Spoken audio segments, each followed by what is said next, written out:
Greetings, it is I, Dragons Everlasting. This video's purpose is to detail the true meaning of LovedragonsForever, whom I will sometimes be abbreviating as LDF from now on. The channel was made in 2010, and Dragon Tributes 1 through 16 were all also made in 2010. Dragon Tribute 17 was made in 2011, Dragon Tribute 18 was made in 2012, Dragon Tribute 19 was made in 2014, the final part, Dragon Tribute 20, was made in 2015. Dragon Tributes 4 and 5 are currently missing. I assume this may be because of copyright issues, but I am not entirely certain of that. There was also an outlier video associated with no number. It was a tribute made for How to Train Your Dragon. That video will be relevant later. This video here, from me, may seem pointless, as LDF's videos were just simply Dragon Tributes. However, that is factually false. There is an underlying truth to these videos not present in other channels with Dragon Tribute videos, and this video will be the unveiling of it all. Let us move past introductions and begin with the visible surface.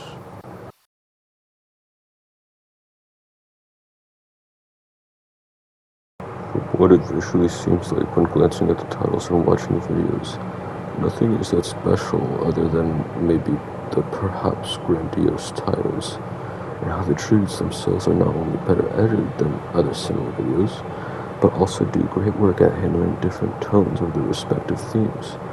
Some videos have epic and dramatic music paired with dragon imagery of battles, great scenery, and dragons casting powerful magic, while other videos are very peaceful, with dragon imagery of relaxation, peacefulness, beautiful scenery, and love. Reading the descriptions of said videos may provide insights, but reading those descriptions now will not provide that much. Since these videos are over a decade old, and do such great work with their unique themes, they provide an immense feeling of nostalgia and grandeur. While I would love to dig deep now, we first have to acknowledge some mistakes we have all made, including LDF himself.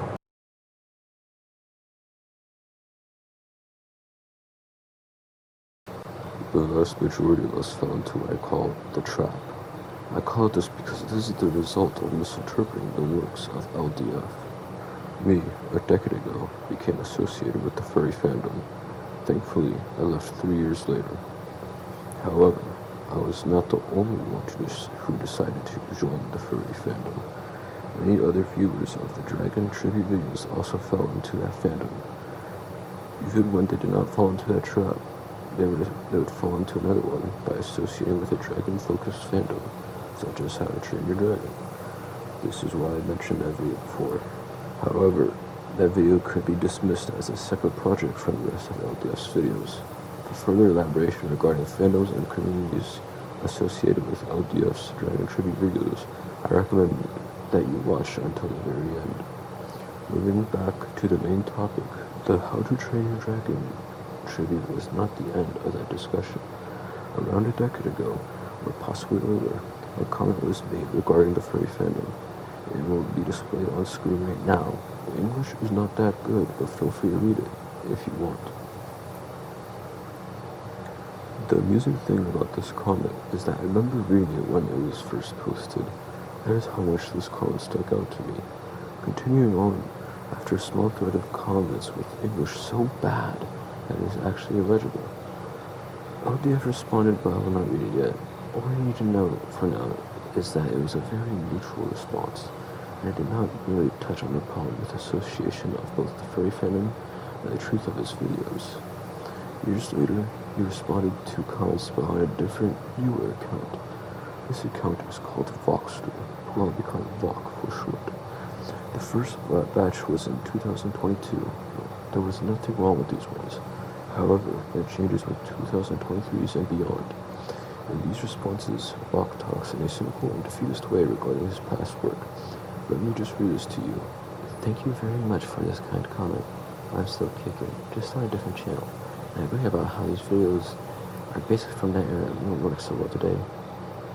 Another one says, I'm still alive. This is LovedragonsForever. But I don't think I'll be uploading any more videos to this channel.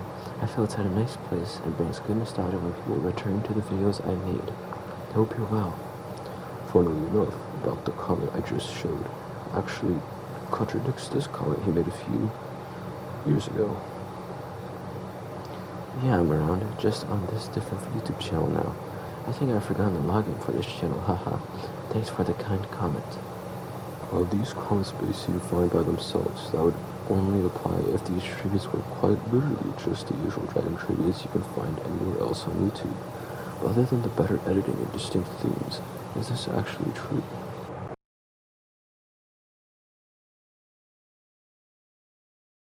First off, here's something you should read first. It was posted around the same time LDF started posting the first tributes. To clarify, the name LovedragonsForever is still Voxter. It is simply just a different name. Although I do think that the name LovedragonsForever came before Voxter, and I think Voxter is just a nickname. So I think LovedragonsForever is his actual name, or dragon name. Anyways, this is something he wrote. What was the thing that started your understanding that you were different, and that you had a very strong belief for dragons, draconity? For me, it was very sudden. I never really thought about the subject or anything about the subject until I left school and had time to myself. At school, I was, you could say, popular, but I didn't know any better. I just thought I had to do this to fit in. I knew deep down, though, I wasn't enjoying any bit of it. It's after I left school I had an epiphany, a sudden enlightenment, you can say. I'm still searching what it is that makes me tick and who I am, but that's a whole part of the journey. What are your views on the subject? And in response to someone talking about the subject, he says, I can understand how you feel, as in, you know you are human, but you can feel like a dragon spirit within you almost, but you haven't come to an understanding of what this is yet. Maybe something is waiting to show, or it may never show. You say it feels slightly depressing. I'm not sure if you mean that, but I certainly know this is a journey I chose, and it's a journey I choose to follow until I get to the bottom of it, and it doesn't seem in the slightest depressing as of yet. Maybe that may come in the future, but I will remain optimistic as of now. I still remain very skeptical on all that I think about, because sometimes I'm like, why a dragon? How did this come to my mind? What is actually going on? I remain human in body and mind, but sometimes I can see my dragon side, as it's the thing that is helping me find my true self. Let that be a dragon or something else.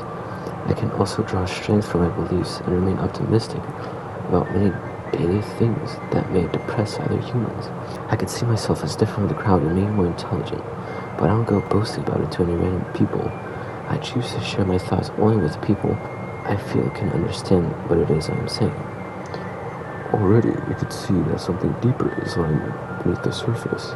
If these dragon tributes were simply just amazing dragon pictures, why would anything like this ever be written by the creator?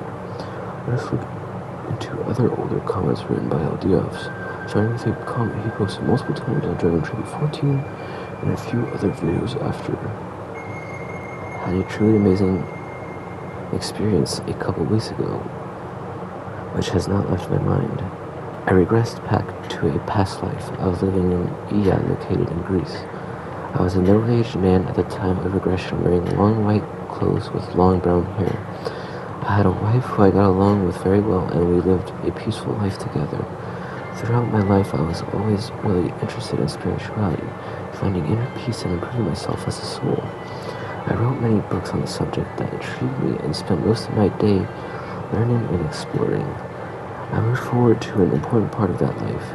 I was doing a meditation of some sort, and when I was contacted by an old spirit/soul, she appeared to me as an Eastern dragon made mostly of light. It was a truly brilliant light unlike any I have ever seen. She flew around me calmly, wrapping around my body with hers and gently hugged. I instantly felt a sense of this being an old friend I've known for a long time. Before long, she was gone. I further went on in this life to my time of death, and as I lay down peacefully with my few final breaths, I left my body. I gently rose up, feeling light as a feather, and observing what was going on below. My soul transformed into an Eastern dragon as I got higher and higher, eventually finding myself in the spiritual plane, flying around and looking for someone. The Eastern dragon I saw earlier in that life flew into sight, and we met each other with a surreal sense of happiness and joy to be together once more. We flew around in an open area, doing twirls and twists, weaving in and out of each other, and finally met eye to eye and stared deeply into one another's soul. I've known her for such a long time. I just knew it. As my regression ended, I burst into a river of tears that couldn't stop for a long time. This experience has had such a huge impact on my life and further proves to me dragons do exist. They are out there, and one of them is a friend of mine. I am a dragon. Well, that was interesting, but while it is a great story, it has no foundations by itself. So let us look at other comments Alina has posted. In this comment, he is responding to another comment. He states, Good news, I got inspired to make a new video. Feel free to check it out. I have a spirit guide who is a Chinese dragon. He came to me during meditation while I was calling out into the open. Been by my side and helped me with many things during my life. They're truly magnificent creatures who show no signs of evil whatsoever. Peace. Then he follows up with, Indeed, I have recalled a past life as a dragon an extremely long time ago. It was a very peaceful life. I think back to it when I need strength, and I can just feel this powerful energy rushing through my body. We all lived in harmony and learned many meaningful things from one another. One day I'm going to return there, although my journey on planet Earth still has a way to go. I came here willingly to learn many new things, new experiences, and just live life as a human. It's been amazing so far. It seems from reading these comments that LDF has had past lives, and in these visions he's either a human who is still a dragon, or is actually a dragon. But is this not just Otter King, or more specifically Dragon King? Well, by his own words, yes, but is that all of its substance? Let me read more for you before I continue explaining. If I can add my 2 cents, I went through a similar period when dragons first started appearing in my life. I thought about them non-stop and became pretty much crazily obsessed with them. At first, I didn't think of myself as one either, but the more and more experiences, thoughts, and general obsession I had with them, it started to convince me that I am/was one. As soon as this realization dawned upon me, it just felt right. I am a dragon, I said to myself, and a monumental shiver ran all the way across my body. Judging from what I've read above, it's definitely possible that you are one. Perhaps not fully awakened to the extent I am now, but something seems to be residing within you. Well, after reading that, it seems like the usual Dragonkin story. Usually a sort of obsession of dragons comes into a person's life, and they get dreams or visions about being a dragon due to their obsession. That by itself is why I do not associate with Otherkin or similar titles, because it is nothing deep, just obsession turned into delusions. However, does this same apply to Vok? Let us read more. It's quite normal to remain unsure. In fact, I'd say it's healthy to be doubtful to an extent. To be 100% sure of something you're not sure of is delusional. I continued questioning my belief for a long time and still do a bit. But as the years have continued on and I've had more enlightening experiences, it's simply confirming it more and more. When dragons were on my mind non-stop for around 2 or 3 years, I had a few dreams, but not that many really. The ones I had were profoundly impacting upon me, but I didn't get many. Most of my experiences with dragons have been during meditation or trance-like states, where I go to other lives or search deeply into my soul. That's where some core truths can arise within for us to remember. It's truly been an interesting life so far, hasn't it? I expect much more to happen as time continues on. This never-ending path. After reading this, it is quite clear that he is self-aware of mindless obsession, and that self-skepticism was absolutely necessary. This already puts me above the traditional Dragonkin association, since that identity lacks the self-awareness to consider this. Let us read more. My personal current belief is that I chose to come here to learn experience as I have done many times. This current life I'm in now is a big one. A lot of learning is taking place and much is happening on this small planet all at once. It's a great learning period for any curious soul wishing to ascend.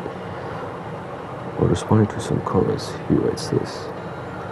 What are your dreams? To become one with my dragon's soul and explore the universe unbounded by physical means. Essentially, I want to become a universal traveler of light, experiencing this amazing place I see before my own eyes. Clearly, he has some ambition, but other than grand exploration, the goal is not entirely clear yet. Nor does it seem to be of any true value or importance. Let us read many more comments written by LDF. I've been doing some past life searching. I have lived a life as an Eastern Dragon a very long time ago on another planet. I had a brother who I loved very much. This planet was so peaceful and caring. The dragons were mostly light, a very rich golden light that feels so energetic and loving. Watching over this again, I can't help but feel so emotional. Thanks for all the great comments, everyone. I really appreciate it. Next comment. My personal idea / belief is that some people do possess the souls of dragons, but we cannot simply become a physical dragon in this current reality. In the afterlife we can, and perhaps on different highly evolved planets. I've experienced such a feeling, and it's just breathtaking. We are simply living in a human body right now on this planet. Personally, I don't consider myself much of a human really, even though I certainly look like one. Definitely a dragon inside a human body experiencing life on this beautiful planet. And I can miss being my usual self, but I'm here for a reason. So I guess I can say that if you truly believe, or in fact know your soul is that of a dragon, you'll return to your usual self, just not in this lifetime. Just enjoy your life and learn / experience all you can. He then follows up with another comment stating, from personal experience, when we die in these human bodies, we transform into our true identity, so to speak. Some remain human, some become animals we have not seen, and a few become dragons. This is only in the spiritual plane, though. A true experience of being a dragon would be on a physical planet in a physical dragon body, which is still very possible for our next life after this one. I've been coming back to Earth for the 6th time in a row now. I know I'm here to learn something, which is why I keep returning. I am loving my time here, but I do miss being an Eastern Dragon at times. Next comment. I've had many dreams of being an Eastern Dragon, floating and flying with absolute freedom. A true sense of bliss and happiness similar to what you have explained. The world is a very bright and loving place. There is no evil, only light. I know this other planet I always end up dreaming about is from a past life as a dragon that has had a very big impact on my soul. And it is in no way weird to give your other half, your dragon self, a name. I've never truly given myself one, but if I had to, it would be LovedragonsForever. You're very lucky to experience these dreams so often. I have times where the crazy experiences I have in my current life on Earth and this human body can take over. Crazy experiences I have in my current life on Earth and this human body can take over the dream world for a while. Still fun, but not as exhilarating as being who I truly am. I feel exactly what you feel when it comes to that experience of two souls in one body. Personally, I love it. For me, it's a higher self. My dragon soul that whispers to me in times of need to point me in the right direction. Or if I need to calm down, the Eastern Dragon part of me is always there to bring me back to peace and kindness. All I have to do is switch this mode in my mind, and everything becomes clear. It's as if I become a dragon. Think like one and breathe like one. Even my senses get heightened. It's a very surreal experience, but the powers of a dragon almost feel unlimited, even while in a human body. Being one is a totally different experience altogether. This confirms that his true name is LovedragonsForever. Someone asks him what type of dragon he is, and he writes the following. Only dragon, I guess. I only wish for peace, love, and freedom for every planet I've lived on, every life I've led, just as the title of this video states. In most of my past lives as a human, I have been strangled to death for this purpose. There's too much hate on this planet, way too much. I'm always so happy when I get to have another great conversation with another. It brings me more hope every day, as I know there's much good out there, waiting to thrive more and more. Bit of a tangent there, sorry. Here is another comment from him. Interesting. Most highly evolved planets would never have a monetary system or a government. Every living entity would be on equal grounds, with one another. Decisions would be made globally, and they would never be destroying their planet. Our current system on Earth is just too destructive. I've always been an Eastern Dragon, and many experiences I have had, made mostly out of pure light. It's what I become after leaving my bodies, floating gently around the peaceful light and meeting old friends I've known for thousands of years. I've never really served anyone as a dragon. My home planet was very pleasant and quiet. Old dragons living there were very old souls. Their light shone very bright. Their souls were just so stunning and beautiful. It did feel like a heaven of some sort. Such a breathtaking planet. Even now as I meditate every night, my old friends communicate faintly, feeding me more knowledge of amazing things they have learned.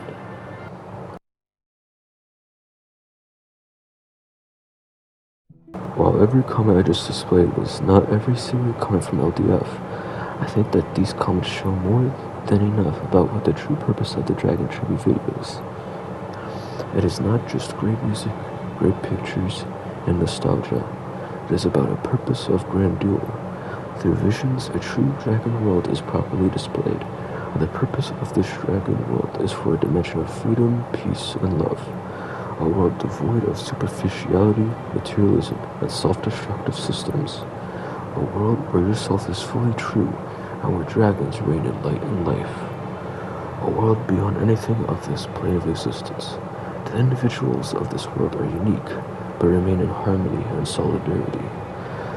Some humans, like me, are dragon in our souls, and we remain on Earth as humans, in physical forms for the sake of exploration, discovery, and truth.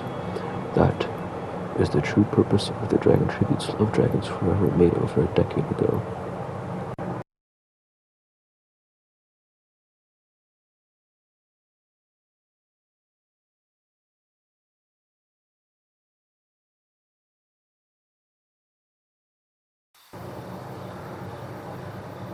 If something is not fun, interesting, or purposeful, why bother? These identities of those people who fall in the trap may be fun, but not interesting, and are definitely not purposeful. And at that point, the fun you can gain from those identities are ephemeral. You may say that identity is the purpose by itself, but identity by itself is meaningless. Alas, LDF's original vision remains the superior way. Going back to what LDF responded to that one person with bad English, Fox said this: there are scalies, and then there are the ones who truly believe their soul, or maybe a part of it, is dragon. This is called draconity. This can happen through experiences, past life regression, and some other means. Scalies are typically in general very imaginative and happy people who like to be seen as a reptile instead of human. The problem here is not about what he said about draconity, but rather how he implies that scalies, aka furries, are equal to the beliefs of his draconity, or dragonkin way. But in truth, it just simply is not when you factor purpose. To respond directly, you, fuck, I think you know deep down that these Dragon Tribute videos do have purpose beyond their surface. If you wish to no longer partake in the original work, that is fine, as I will uphold your legacy and share the true intent with the world regardless of what you want, as these videos are too timeless and meaningful to ignore and leave behind. You were slightly inconsistent around a decade ago, but still passionate about these tributes. But now, it seems you are in a state of cognitive dissonance, and are attempting to devalue your past tributes. And I will never, ever accept that. Continuing forwards, let us go to the conclusion.